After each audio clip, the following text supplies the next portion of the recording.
everybody, I'm Mahin, and this is your Bellydance Quickie. Today's video is another installment in our occasional series, Bellydance Basics and More, and we're going to be covering undulations. Now, first thing, a word about words. Undulation means different things to different people across different styles of belly dance. And undulation and camel are two words that in some places, when you look across American cabaret style and Egyptian style and tribal style and fusion style, that these words are a little bit muddy in their meaning.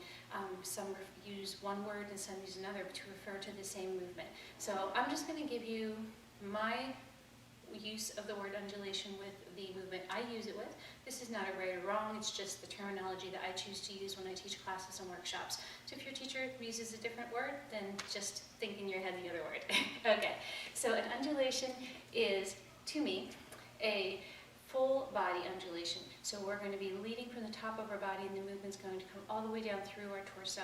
And this is going to be a muscular movement versus one that is propelled by weight change or anything like that, or gravity. So from here, we're going to look at this movement from the side.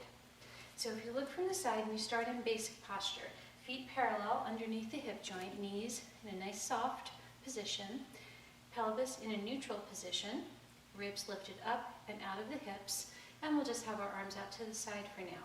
The first portion of this movement is going to be from the top, and it's going to be our rib cage sliding forward and out.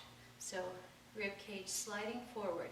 You should feel work in the upper back and your rhomboids between the shoulder blades. You should feel this area of your back kind of pushing your rib cage forward.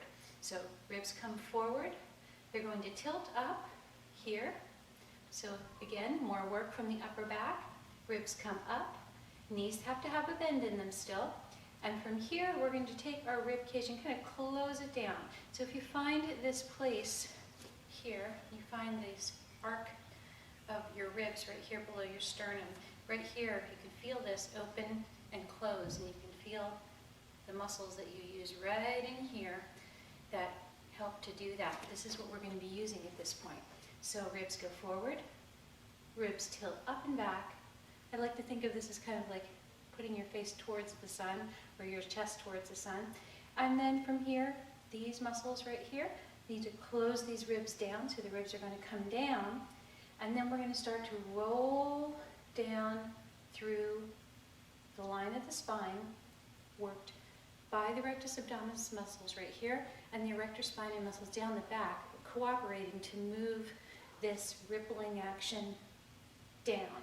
Now, this is a muscular movement. So this is not happening by leaning your weight. Okay, this is not the look we're really going for. At least that's not the one I teach anyway. So forward, up, here, and start to engage from the top of the rectus abdominis muscles, and we're starting to work down. You'll notice as you do this, your glutes are going to engage right around here to help protect and support this lower back. And then as you come down and you release at the bottom, they're of course going to release as well as the pelvis comes back through from neutral into an anterior tilt right here. So all parts of this, forward, up, roll, down, forward, up, roll, down, forward, up, roll, down, like that. So a couple things that can happen in this movement to watch out for. When you go forward and you come up here, sometimes when people come down, they kind of fall into this chest here and all of this falls forward, and that's a very kind of sloppy position, and it isn't attractive and it won't help you to roll down smoothly. So coming up and closing this down from here, I'm not really losing much of the support right here. Okay, so then articulating through the front of the abdomen and then releasing down. Another thing that can happen at the bottom of the movement is as you come down, sometimes people stick their butt out and lean forward like this. And that sits them into this position of kind of moving into more of a skeletal and kind of weight change drive for this movement, which makes it a little bit too big.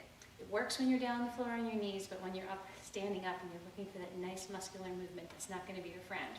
So you want to make sure that from here, that you control this movement here, and as you let the pelvis fall down, that you don't let the chest tilt forward. Okay? So what you want is you want to go for learning to get a nice smooth connection from the top to the bottom, like that. And when you're doing this, this is all standing still.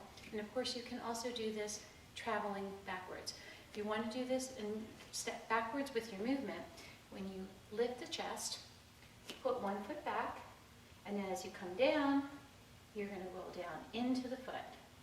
Lift, take the foot behind you, roll down. Now, because this movement here moves through the body from front to back, like this is the space that it occupies. And if you take too large of a step, it's going to throw the body movement off. So if you take too big of a step back here, it's going to throw this off. Unless that's what you're looking for style-wise, then, you know, go for it. So you want to make sure that your step is more small and it's not really functional to cover a large space with only a few of them. So you want to make sure that this step doesn't interfere with the clean line of articulating the movement. So, okay, so that's what I have for you today. If you have any questions about these undulations, you can go ahead and leave them in the comment box down there. If you like this video, give it a thumbs up. And next time we will talk about its little sister, the camel. So have a wonderful week, and I'll see you next time. Bye.